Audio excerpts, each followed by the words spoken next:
Alhamdulillahi Rabbil Alamin wa bihi nasta'in ala umuri dunya waddin. Asyhadu an la ilaha illallah wahdahu la syarika lah al-malikul haqqul mubin wa asyhadu anna Muhammadan abduhu wa rasuluh shadiqul wa'dil amin.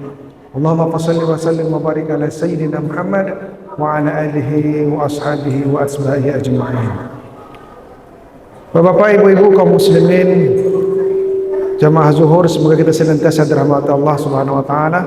Seperti biasa, sebelum melaksanakan salat zuhur di Masjid Agung Nurul Iman ini, kita membacakan beberapa ayat dan hadis. Semoga senantiasa memperkuat keimanan kita, menjernihkan rohani kita, dan semoga kita semakin dekat kepada Allah Subhanahu wa taala. Pada kesempatan kali ini kita akan membahas kajian tentang menjaga lisan, jari dan hati. Bapak Ibu yang dimuliakan Allah, Rasulullah sallallahu alaihi wasallam pernah bersabda, "Salamatul insan fi hifzil lisan."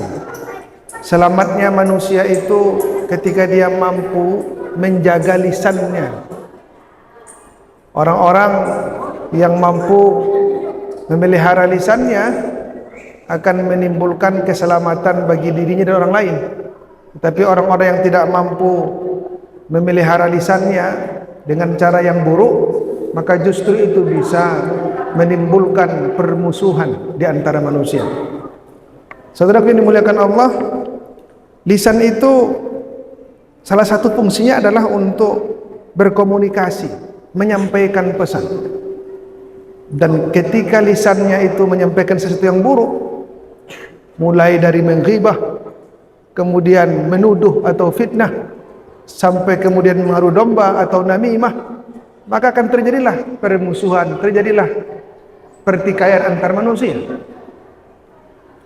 Dan ternyata hari ini lisan itu tidak sekedar ucapan lidah saja, komunikasi itu tidak sekedar lidah saja, tetapi juga komunikasi itu sudah juga menggunakan ujung-ujung jari kita, dikipet melalui ponsel, melalui laptop, melalui tablet. Dan kadang-kadang tak sedikit orang yang terjerumus pada perbuatan-perbuatan dari ujung-ujung jarinya itu. Komunikasinya, pesan yang disampaikannya, komentar yang dia lakukan justru menyakiti hati orang lain dan menimbulkan permusuhan. Nah, inilah yang sepatutnya kita jaga. Pepatah mengatakan, kalaulah pedang melukai tubuh masih ada harapan sembuh, tetapi kalaulah lisan yang melukai hati, kemana obat hendak dicari? Karena memang kalau lisan itu sangat tajam, bisa melukai hati dan membuat orang bisa dendam, dan akhirnya menimbulkan kejahatan-kejahatan baru. Oleh karena itu Rasulullah sallallahu alaihi wasallam juga mengingatkan bahwa al-muslimu man salimal muslimun min lisanihi wa yadihi. Seorang muslim yang sejati itu seharusnya dia mampu mendatangkan keselamatan bagi sesama saudaranya muslim itu dan terpelihara dari gangguan dari lidah dan tangannya. Maka mari kita senantiasa berintrospeksi diri, Bapak Ibu. Sudahkah kita mampu memelihara lisan kita? Sudahkah kita mampu memelihara komunikasi kita? Atau justru sehari-hari masih saja kita melakukan hal-hal yang menyinggung perasaan orang lain? Patut kita berintrospeksi. Kalau perlu setiap hari kita tanamkan dalam kalbu kita, jangan sampai kita melakukan hal-hal yang menyakiti saudara-saudara kita. Jangan suka menyalah-nyalahkan orang. Katanya memang zaman sekarang ini zaman keterbukaan. Orang bebas berbicara, dilindungi secara hukum. Tetapi kadang-kadang katanya kritis, tetapi justru menyakiti hati orang lain. Boleh kita kritis, tetapi ada caranya. Kritis itu memang memprotes kejahatan-kejahatan yang dilakukan oleh orang-orang di sekitar kita. Apakah pemimpin, apakah saudara-saudara kita sendiri, tetapi ada adabnya. Kata Imam Syafi'i, kalau aku salah, ya nasihati aku, tapi nasihati aku jangan di depan orang ramai. tapi nasihati aku secara pribadi sehingga aku bisa mengikuti apa yang kau nasihatkan. Tetapi kalau engkau nasihati aku di tengah-tengah orang keramaian, maka aku akan sulit menerima nasihatmu, karena di saat itu aku akan merasa aku dihinakan, aku direndahkan. Nah, oleh karena itu, kalau kita mengkritisi, kalau kita ingin menegur saudara-saudara kita, tentu dengan cara adab yang baik, bukan justru merendahkan dan menghinakan dia. Apalagi kritikan kita itu justru membuka aibnya. Bukankah orang-orang yang sering membuka aib itu justru Allah lah yang akan membuka aibnya kelak di akhirat? Tapi orang-orang yang senantiasa menutupi aib saudaranya dengan tetap menasihati dengan cara yang baik, maka insya Allah Allah juga akan menutup aibnya kelak di akhirat. Saudaraku yang dimuliakan Allah, bahkan dalam Al-Quranul Karim juga dijelaskan oleh Allah Subhanahu wa taala kepada Rasulullah sallallahu alaihi wasallam, wa kulli ibadi yaqulu allati hiya ahsan. Katakanlah kepada hambaku agar hamba-hambaku itu berkomunikasi dengan cara yang ahsan, dengan cara yang lebih baik. Innas syaitana yanzaghu bainahum. Sungguh setan itu akan menimbulkan perselisihan di antara kamu. Innas syaitana kana lil insani aduwwan mubina. Dan sungguhnya setan itu adalah musuh yang nyata bagi kamu. Ini maknanya bahwa ketika kita mengomentari saudara-saudara kita, memang kadang-kadang di situ ada pihak setan yang akan menghembuskan bisikan-bisikannya kepada kita untuk sibuk menyalahkan orang lain. Bahkan kadang-kadang setan itu juga ada wujud manusia. Ketika kita berteman, teman itu suka menggunjing, suka menyalahkan, suka memprotes, gitu. Sibuk mencari kesalahan orang lain, tapi dia tidak pernah mengintrospeksi bagaimana kesalahannya. Bahkan kadang-kadang yang dia protes itu, yang dia kritisi itu lebih parah dirinya daripada orang yang dikritisi itu.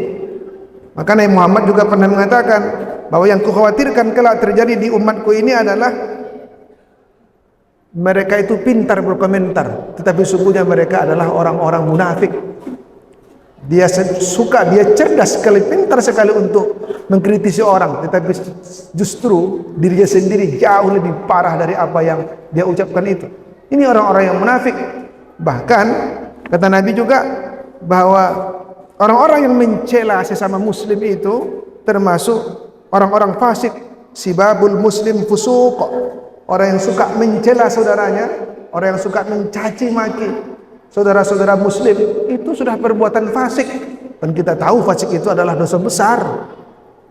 Kadang-kadang mencela itu di hadapannya, di belakang dia, bermain di media sosial, di WhatsApp group dan lain sebagainya. Ini sering terjadi, kita lihat dalam kehidupan di era digital ini, baik lagi-lagi melalui lisannya ataupun dari ujung-ujung jarinya. Saudara yang dimuliakan Allah, oleh karena itu mari kita waspadai. Sesungguhnya orang-orang yang berkata dengan tajam, dengan kotor, dengan menyakitkan, baik dengan lisannya maupun dari ujung jarinya, kalau kita lihat akarnya itu juga bersumber dari hatinya.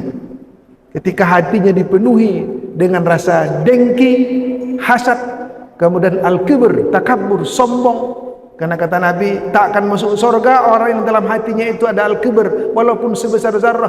Siapa itu? Batalal haq wa khamtun nas. Mereka menolak kebenaran dan suka meremehkan orang dan suka merendahkan orang. Itu al-kibr, itu adalah kesombongan dalam hati. Jadi kerusakan hati seperti hasad, dengki dan kesombongan itu membuat lisan orang itu busuk. Suka berkata buruk, suka mencela, bahkan mengupat, bahkan memfitnah, kemudian ma'ru domba. Nah, oleh karena itu mari kita pelihara hati kita. Mari kita sucikan kalbu kita. Apa yang kita lakukan? Yang pertama, miliki ilmu pengetahuan. Tahu kita betapa pentingnya memelihara lisan itu. Tahu kita bagaimana perintah Allah untuk kepada kita supaya berkata yang lebih baik, ahsan. Bahkan Imam Al-Ghazali dalam kitab Ihya Ulumuddin itu menulis bahaya-bahaya lisan itu tidak kurang dari 20 bahaya dari lisan ketika tidak terpelihara. Maka ketahuilah itu, sehingga itu menjadi bekal bagi kita untuk mampu memelihara lisan dan ujung-ujung jari kita juga kalbu kita. Kemudian yang kedua, sebagai seorang mukmin pilihannya adalah falyaqul khairan aw liyasmut. Kalau betul-betul kita beriman kepada Allah dan yaumil akhir, pilihannya adalah berkata baik atau diam saja. Jadi kalau ada komentar-komentar buruk, kalau kita tak tahu persoalan, diam saja. Tapi kalau kita tahu solusinya, ya bicaralah. Sehingga perkataan kita itu mengandung solusi, bukan justru menambah keruh suasana. Nah, ini yang harus kita senantiasa pelajari. Kemudian yang ketiga, mari kita senantiasa menyucikan kalbu kita, beristighfar kepada Allah Subhanahu wa taala, senantiasa membasahi lisan kita ini dengan banyak berzikir mengingat Allah. Dan yang terakhir, mari kita senantiasa banyak berbuat baik kepada sesama manusia, saling mendoakan sesama manusia, menutup aibnya, dan kita berharap Allah juga akan menutup aib kita. Dan marilah kita bermuhasabah senantiasa, introspeksi diri sebelum kita tidur paling tidak. Ayo kita termenung, sudah berapa banyak hari ini orang yang saya singgung, sudah berapa banyak orang yang saya fitnah, saya ghibah, saya sakiti, baik sengaja ataupun tidak. Dan tanamkan tekad kita menghadapi, menjalani hidup esok dan hari-hari berikutnya, kita mampu berupaya menahan, memelihara lisan dan tangan kita, sehingga Allah Subhanahu wa taala juga memelihara kita hingga surga. Banyak maaf, billahi taufiq wal hidayah. Wassalamualaikum warahmatullahi wabarakatuh.